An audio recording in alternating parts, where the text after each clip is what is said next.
Bon ben, plein les yeux, plein les oreilles, c'est la promesse de Tron Ares, 3e épisode de la franchise Tron par les studios Disney. Évidemment, le contrat est rempli. Du numérique au monde réel, voici l'histoire d'une intelligence artificielle qui demande à s'émanciper, jouée par Jared Leto. Et vous l'avez compris, tout cela fonctionne, on en redemanderait presque.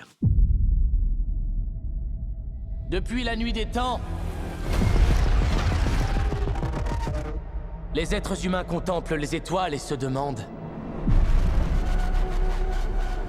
sommes-nous seuls?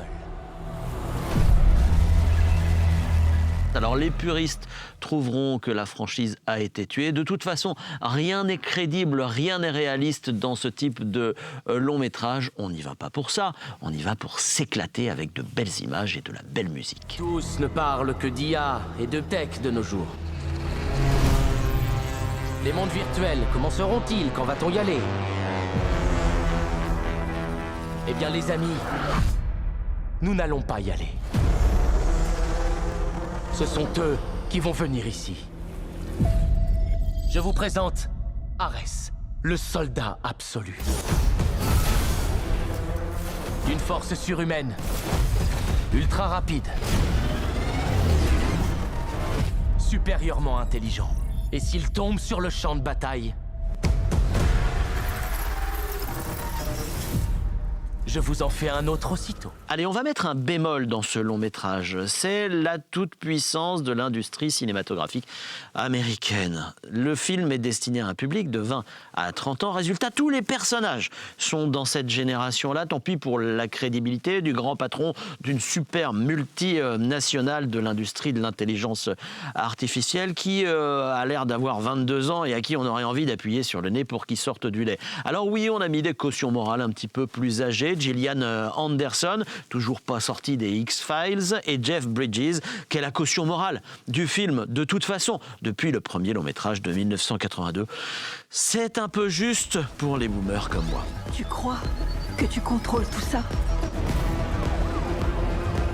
Tu as tort.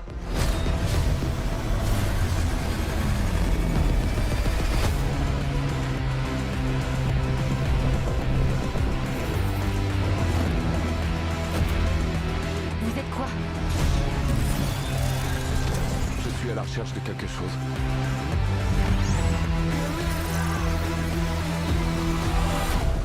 Quelque chose que je ne comprends pas. Dans la franchise Tron, il y a un truc qui est super important, c'est la bande originale du film. En 2010, c'était Daft Punk qui s'y était collé avec brio. J'écoute encore la musique. Il fallait donc être au rendez-vous de ce nouvel épisode très attendu. La bande originale Nine Inch Nails remplit parfaitement son rôle avec une musique électro envoûtante et rythmée qui ne lasse à aucun moment dans le film. On se retrouve véritablement au cœur d'une grosse fête foraine jubilatoire.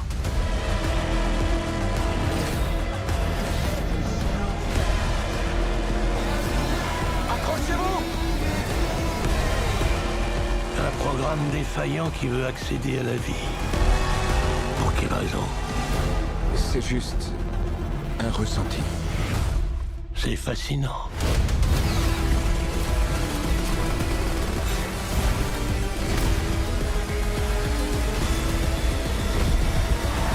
Vous l'avez compris, Tron Ares ne révolutionne pas le genre, mais le sert avec bienveillance.